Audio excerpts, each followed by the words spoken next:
So our three components, as we work through these guys, you should currently be doing all of your HIIT cardio programming based on the individual's maximum heart rate, so 220 minus, 220 minus their age, 75% factor, kind of factoring through. Excellent idea. I love the intense interval training just from the stance of it's best bang for your buck versus long duration cardio or sprint work, kind of gets you into that more ATP CP pathway. So that combining of both. One thing I'm encouraging some of the 8 week wellness programs I would like to see eventually, this is one of my goals, is to see that 8-week program almost be like a couch to 5K program for a patient that gets them from a couch to the 5K position. That the ideal goal maybe on a quarterly basis for you guys would be to get a 5K together with one of our trainers to kind of coordinate everybody together for that quarter and get them out to a 5K run supporting your 8 week wellness shirts. Be awesome, cool little add-in. Just trying to get that leveraged out to the patients. Mobility training, this will be incorporated. We'll go through our 8 movements. Strength training, 4 phases, one more challenging than the last, so we'll see how we build on our progressions. And then ultimately came down to is we're looking for about a 20-20-20 distribution.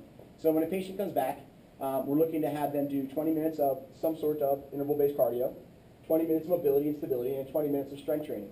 So that's kind of the goal when we set out. We wanted to lay this out structure-wise, just so you guys know this is all templated, it's concept-based, meaning the templates are there for you guys to plug and play as you need to.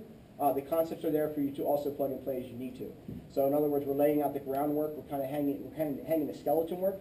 We're just not giving you the muscles or the skin behind it to make it what you want to make it. So if you can pull from something else, and you have a background in FMS or you have a background in more physical rehabilitation-based backgrounds, obviously you can really create more onto this program.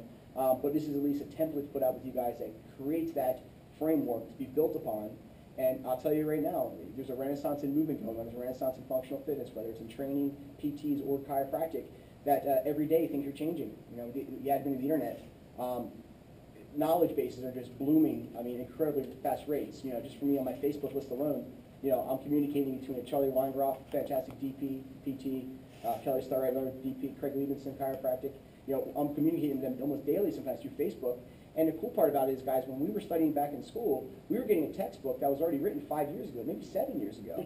So, it's really outdated information by the time it reaches us sometimes. And some of it's classic, it'll stay the same. But for the most part, we're starting learning more and more about, how our bodies interact and how our bodies move and, kind of, again, a blending what we're seeing here more and more of techniques and ideas that are shaping, I think, personally, a much better physical recovery model plus a physical building model. So if you're in the back end of being recovered from rehab, it's no longer sitting on a stims machine for 15 minutes, getting a rub, interferential or an ultrasound rub, and then you're kind of moving on. It's a lot of these facilities now are incorporating these kind of things in their office, which gets the patient moving, which ultimately is what we need to affect, guys, that motor pathway. I'll talk to you guys about that when I go through our workout.